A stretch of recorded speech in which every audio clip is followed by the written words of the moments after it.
ये बताओ हमको, ये मोबाइल में से पैसे कैसे निकल जाते हैं? वैसे ये वोट भी निकल जाते हैं। मतलब ऐसा हो सकता है? हो सकता है। पैसे कैसे जाते हैं? हाँ। पैसे कैसे जाते हैं? ये हमारे खाते में के दूसरे खाते में पैसे कैसे जाते हैं? वैसा वोट भी जाता है। तो ये जो ईवीएम में गड़बड़ी की बातचीत चल रही है, मिशन में गड़बड़ है सब। ईवीएम मशीन हाँ बराबर गड़बड़ है मिशन में। मतलब जनता को लग रहा है ये गड़बड़? हाँ जनता को लग रही गड़बड़, सबको लग रही। लेकिन इस बार क्या हुआ, बहुमत छूने के बाद पार्टियां नीचे आ गई। छत्तीसगढ़ में तो 11:30 बजे तक की काउंटिंग में कांग्रेस आ गई थी 55 सीटों पे। उसके बाद ऐसा क्या हुआ? सर ये तो साफ साफ ईवीएम पर बता रहे हैं कि ईवीएम पर शंका हो सकती है, ईवीएम में दिक्कत हो सकती है। हो सकती है। मोदी अभी चुन के नहीं लाएंगे, हम नहीं लाएंगे चुन के। लाल किला से बोल रहे कि अगले साल भी आऊंगा मैं। तो लाल किले पे वो कुछ भी बोलेंगे। अगर 3 राज्यों में जीत गए तो 2024 में भी तो जीत अरे जाएगा। कैसे जीतेंगे? उनका बाप का राज है क्या? मोदी के बाप नमस्कार, आप देख रहे थे जनता लाइव। मैं हूं आप साथ रवीना। इस वक्त हमारी मौजूदगी रामलीला मैदान में है और मेरे पीछे जो आप भीड़ देख पा रहे हैं, ये जो पूरा रामलीला मैदान भरा हुआ है, ये उन लोगों से भरा हुआ है जो लगातार एक मांग को लेकर सरकार के सामने अपनी मांग इतने समय से रख रहे हैं और फिर भी उसका कुछ हल नहीं हो पा रहा है। पुरानी पेंशन स्कीम को लेकर ये लोग यहाँ मौजूद हैं। इतनी बार रामलीला मैदान में आ चुके हैं, जंतर मंतर पर धरना देते हैं, इतने समय से ये सारी चीज़ें चल रही हैं, फिर भी हल नहीं हो पा रहा है। और उसके लिए ही आज 7 दिसंबर को ये लोग यहाँ आए हैं और 8 दिसंबर से भूख हड़ताल पर जाने का ऐलान किया है, आमरण अनशन का ऐलान किया है। इन लोगों का साफ साफ आरोप रहता है कि इतनी बार इतनी भारी संख्या में लोग आने के बाद भी रामलीला मैदान में ना कोई हल है और ना इनको कोई कवरेज दी जा रही है, ना मेन स्ट्रीम मीडिया में इनको दिखाया जा रहा है और ना इनकी मांगों को सरकार द्वारा एक सुनवाई भी की जा रही है। ये जो लोग हैं देश भर से आते हैं, पूरे देश के हर एक राज्यों से। जो मेरे पीछे लोग बैठे हैं ये महाराष्ट्र से आए हुए हैं। हेमा मालिनी के थ्रू हम मोदी जी से मिले थे, तो मोदी हमारे कमांडर साहब, तो मोदी जी ने बोले कि आपका काम कर देंगे 7,500 और उसके ऊपर डीए और ज्येष्ठ लोगों की जो कपल है ना उनके लिए मेडिकल सुविधा फ्री।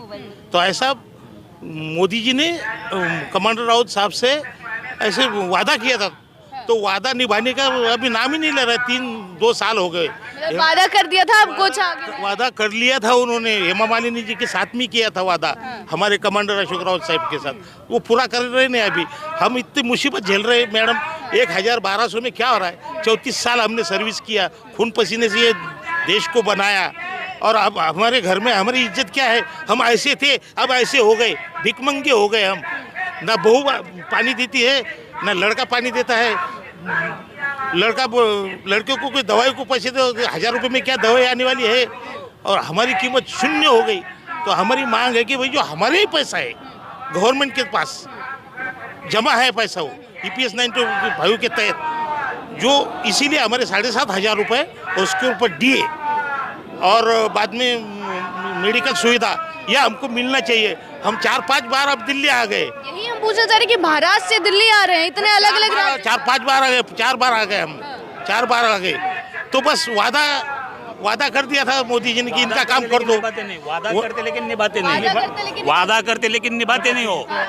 गंगाधर कांगटीकर। आप ये बताइए, आप लोग जो बोल रहे हैं कि 2024 से पहले आप लोगों की मांगे पूरी हो जानी चाहिए सारी चीजें, लेकिन जब OPS की या किसी भी चीज की मांग उठती है, जब कर्मचारी एक साथ हैं, दूसरी पार्टी अगर वो देने का काम करे तो वो नहीं जीत रही है, बीजेपी फिर भी जीत रही है, तो क्या लोग ये मुद्दे नहीं देख पा रहे? वो मिशन में गड़बड़ है सब। ईवीएम मशीन हाँ बराबर गड़बड़ है मिशन में। मतलब जनता को लग रहा है ये गड़बड़? हाँ जनता को लग रही गड़बड़, सबको लग रही। इतने बड़े बड़े नेताओं के बयान आए हैं कि ईवीएम में गड़बड़ है, लेकिन बोल रहे क्योंकि हार गए इसलिए बयान। जनता के भी है, जनता कोई नहीं सुन रहा ना, ऐसा हमारे जैसा कोई नहीं सुनता ना। बीजेपी बोल रहे कि हार गए हैं तो आरोप लगा रहे हैं। नहीं वैसा नहीं। तो पहले बैलेट पेपर थे ना, उसमें लगाओ बोलना पुलिस, वो आता का चुन के देखेंगे। हाँ जो हमारा सील लगाता जी, हमारा जो सील लगाता है। हाँ। आप जो बोल रहे हैं ना चुन के कैसे आ रहे हैं, ये मशीन में गड़बड़ है। किसको भी वोट डालो, मशीन वोट उधर ही जाता है। अच्छा। करके इसके लिए बैलेट पेपर पे आप अगर वोटिंग अगर लेंगे तो कौन चुन के आएगा कौन नहीं आएगा ये जनता बताएगी कौन आएगा। क्या नाम है सर आपका? मेरा नाम है उत्तमराव देशमुख। देखिए, जो आपने बोल दिया कि ईवीएम में गड़बड़ है, कांग्रेस के बड़े बड़े नेता भी सवाल उठा रहे हैं, लेकिन बीजेपी एक ही चीज बोलती है कि जब हार जाते हैं तभी मुद्दे उठाते हैं ईवीएम के। कैसा है, ये अंदर की बात है, ये कुछ के समझ में नहीं आती है। कंप्यूटर में कुछ भी हो सकता है। मशीन पैक रही, उसको ताला रहा, तुम्हारा मोबाइल ताला रहता, ये मोबाइल में के पैसे कैसे निकल जाते बाहर। ये बताओ हमको, ये मोबाइल में से पैसे कैसे निकल जाते हैं? वैसे ये वोट भी निकल जाते हैं। मतलब ऐसा हो सकता है? हो सकता है। पैसे कैसे जाते हैं? हाँ। पैसे कैसे जाते हैं? ये हमारे खाते में के दूसरे खाते में पैसे कैसे जाते हैं? वैसा वोट भी जाता है। तो ये जो ईवीएम में गड़बड़ी की बातचीत चल रही है, मैं बोल रहा हूँ ईवीएम में गड़बड़ है। तुम बैलेट पेपर पे अगर पूरे भारत में लो, पूरे भारत में बैलेट पेपर पे लो, आप कौन चुन के आता देखो भी। क्या लगता है आपको, अगर बैलेट पेपर से चुनाव होते तो क्या हाल रहेगा चुनाव का? वो बताएंगे ना, वो पूरी जनता बताएगी क्या हाल है। तो मैं तो बताऊंगा, मेरा क्या मतलब है, मैं तो बताऊंगा, लेकिन जनता बताएंगे ना। आप बताइए, आपका मत क्या? अगर ये 5 राज्यों में जो चुनाव हुए हैं, अगर बैलेट पेपर से हुए होते, नतीजे क्या होते? बैलेट पेपर पर रहते थे इतने पूरे सीटा नहीं आते थे। अच्छा, ऐसा चला है। कुछ ना कुछ गड़बड़ है, कुछ ना कुछ गड़बड़ है करके ये ऐसा हो रहा है। हाँ, जो ये बोल रहे हैं, मतलब जब कांग्रेस ने सवाल उठाए तो बीजेपी बोलती है कि पूरा सारी चीजें जब हो जाता है, जब चुनाव खत्म हो जाता है, जब इतनी सीटों से हार जाते हैं, जनता उनको प्यार नहीं करती है, तो मतलब जनता बीजेपी को प्यार कर रही है इसलिए जीते हैं बोल। नहीं, जनता तो सबको प्यार करती है। जनता कैसा है, जनता को कैसा, आप कैसा हो रहा है। एक खेती वाले को 2000 रुपए दे रहे हैं आप, एक खेती वालों को 2000 रुपए दे रहे हैं, 2000 रुपए दे रहे हैं। ऐसा लग रहा है हमको कि तुम हमारे वोट के पैसे दे रहे हैं 2000 रुपए करके। कुछ लोग जो समझदार लोग नहीं, वो सबके सब उनके पीछे जा रहे हैं। 2000 में क्या हो रहा है? आप राशन भी दे रहे हैं फ्री, मोदी जी फ्री में दे रहे हैं ना, फ्री में दे रहे हैं ना। राशन पहले से आ रहा है, कांग्रेस राज्य से आ रहा है। जो अनाज जो आ रहा है ना, पहले से आ रहा है। ये आगे चल रहा था, ढकल रहे आगे का पीछे ढकल रहे। बोल रहे हैं कि जब देश आगे, एक सेकंड सर, जब देश आगे बढ़ रहा है, हम टेक्नोलॉजी को इतना अपना रहे हैं, ईवीएम इतनी नई मशीनें लेकर आ रहे हैं, तो पुराने जमाने में जाने की क्या जरूरत है बैलेट पेपर पर? नहीं जाने की जरूरत, तो फिर ये तुम्हारे अकाउंट में से पैसे कैसे निकल जाते हैं? इसमें कुछ गड़बड़ होती ना कुछ गड़बड़ होती कि नहीं इसमें? तुम्हारे मोबाइल में गड़बड़ होती, तुम्हारे खाते में से पैसे कैसे निकल जाते? लाखों रुपए निकल जाते थे। इसका कुछ मेल लगता क्या? मतलब आप बोल रहे कि जो जीती है बीजेपी, 3 राज्यों में जो जीत गई है, कुछ ना कुछ गड़बड़, कुछ ना कुछ तो है ही गड़बड़ है करके तो ऐसा बन रहा। अच्छा, क्या नाम है सर आपका? मेरा दिनेश चंद सांगड़ी है। मैं नैनीताल से बिलोंग करता हूँ। अच्छा, नैनीताल से आए हैं? नैनीताल से हूँ। मैडम, ऐसा है जो आप कह रही हैं कि 3 राज्यों में इनका परचम लहराया है, उसमें मेरा सिर्फ ये कहना है, आज तक जितने भी चुनाव पहले हुए तो सबसे पहले काउंटिंग होती है। जो मतपत्र आते हैं, ये जो ये मतपत्र आते हैं, क्या कहते हैं, कर्मचारियों के पोस्टल बैलेट पेपर। तो पोस्टल बैलेट पेपर में क्या होता था कि बीजेपी हमेशा लीड करती थी। इस बार फर्स्ट टाइम शुरू में मध्य प्रदेश, राजस्थान और क्या कहते हैं छत्तीसगढ़, तीनों राज्यों में कांग्रेस सबसे आगे थी। और एक दफे सब जगह उन्होंने क्या कहते हैं, अब मतलब उन्होंने उसको भी छू लिया था, जो उनका वहाँ पर बहुमत था, उस बहुमत से पार चले गई थी। लेकिन उसके बाद जब ईवीएम खुली, शुरू में फाइट दी, और 10-11 बजे के बाद वो कैसा पैटर्न चला कि एकदम पलट गया। क्या लग रहा है आपको, क्या सवाल? नहीं, इसी में जो आप कह रहे हैं ना, जो मेरा कहना, मैं स्पष्ट देखिए मैं स्पष्ट इसलिए नहीं कह सकता हूँ क्योंकि मैं एक कर्मचारी हूँ, मैं कर्मचारी सब कुछ रहा, लेकिन जो लोगों का ध्यान भटक रहा है ना, सिर्फ उसी पे इसलिए ध्यान भटक रहा है कि थोड़ा पैटर्न चेंज हुआ जो काउंटिंग हुई उसमें। मतलब ईवीएम पर कहीं ना कहीं जनता को शंका, इसी पॉइंट पे शंका है कि एकदम मतलब एक दफे तो शुरू में बहुमत छू लिया। पहले क्या होता था कि आदमी बढ़ता था लेकिन बहुमत तक नहीं जा पाता था। जैसे 20-25 सीटों में पहुंचा, फिर नीचे आ जाती थी, जिसकी लहर चलती थी वो थी। लेकिन इस बार क्या हुआ, बहुमत छूने के बाद पार्टियां नीचे आ गई। छत्तीसगढ़ में तो 11:30 बजे तक की काउंटिंग में कांग्रेस आ गई थी 55 सीटों पे। उसके बाद ऐसा क्या हुआ? सर, ये तो साफ ईवीएम पर बता रहे कि ईवीएम पर शंका हो सकती है, ईवीएम में दिक्कत हो सकती है। हो सकती है। क्या नाम है अंकल जी, कहाँ से आए? मुरादाबाद से। कहाँ से आए? मुरादाबाद। अच्छा, आप बताइए, आप जो बोल रहे हैं कि गड़बड़ है, घोटाला है, क्या सही? जीता है और जीतने के बाद पटक देता है, बेईमानी है और क्या है? अच्छा, नंबर 2 क्या, मैं आपको बताऊं, नंबर 2 क्या है? आदमियों को क्यों, आपके न्यूज हैं, उन्होंने भी सर्वे में सबने कांग्रेस को आगे दिखाया, तब भी लोगों को इसका भी लोगों को इफेक्ट पड़ रहा है कि जब सर्वे बता रहा है, वहाँ की जनता से तो पूछा होगा लोगों ने। लेकिन नतीजे पर भरोसा किया जाता है, एग्जिट पोल तो सही गलत हो सकता तो नतीजों में शक इसीलिए तो बढ़ रहा है। मेरी बात नहीं समझे आप? जो आदमी है ना, किसी पर शक कब करेगा? जब कोई चीज भाई जब कोई चीज अंकल जी सवाल उठा रहे, फिर तेलंगाना में कांग्रेस कैसे जीत गई? नहीं, तेलंगाना में ऐसा है कि वहाँ तो ऐसा है ना, देखिए आप, जब कोई काम करता है ना, तो राजा जब काम करता है तो राजा तराजू को ऐसे बैलेंस बनाता है कि मतलब काम भी हो जाए और दूसरा आदमी बोल भी ना सके। दूसरे आदमी की बोलती बंद करने के लिए, एक मिनट, दूसरे आदमी की बोलती बंद करने के लिए अगर वहाँ तेलंगाना में कांग्रेस, एक मिनट, अगर तेलंगाना में कांग्रेस नहीं जीतती तो बीजेपी भी नहीं जीतती वहाँ तीसरी पार्टी जो पहले थी।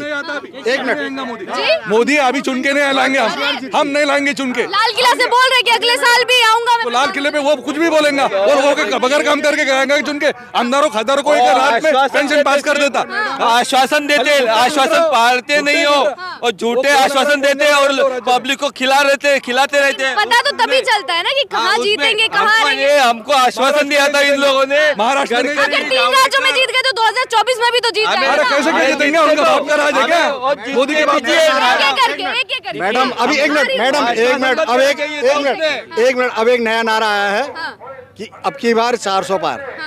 मुझे एक बात बताइए कि ये 400 सीट कहाँ से लाएंगे आपकी बार? जनता के प्यार से लाएंगे। एक कहाँ से लाएंगे बताइए मुझे आप। एक मिनट पहले मेरी बात सुनिए, एक मिनट पहले मेरी बात सुनिए। जो इनके पास मैक्सिमम है जो हिंदी राज है, हिंदी राज में तो इनको 100% मिला हुआ है। मान लीजिए जैसे राजस्थान है 25 सीट है, क्या वहाँ 28 ले आएंगे? 400 पार कहाँ से होंगे? 25 तो पहले ही है। मध्य प्रदेश है 24 इनके पास है, एक कमलनाथ के लड़के वाली सीट छीन सकते हैं, 25 हो जाएंगी, 10-12 कहाँ से बढ़ा देंगे?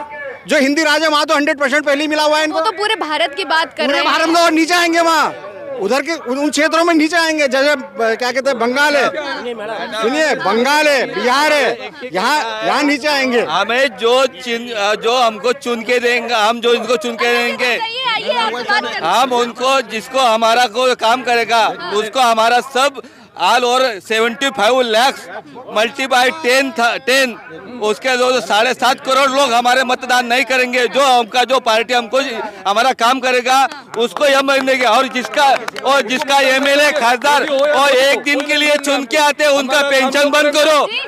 हमारा जो काम करेंगे उसको हम मतदान करेंगे। मोदी हो या गोदी हो, कोई लेन देन नहीं मोदी से। मोदी हमारे लिए क्या कर रहा है?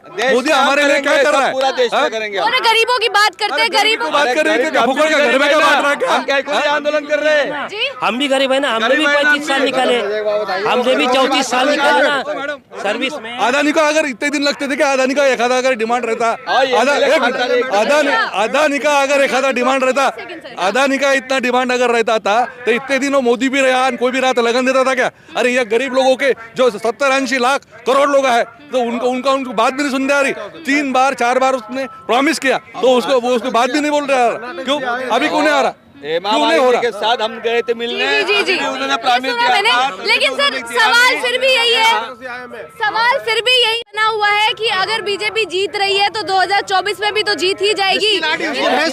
जिसकी लाठी उसकी भैंस। अच्छा, और क्या? आप तो ईवीएम पर अड़े हुए हैं। 40 रिपोर्टर ने क्या बताया?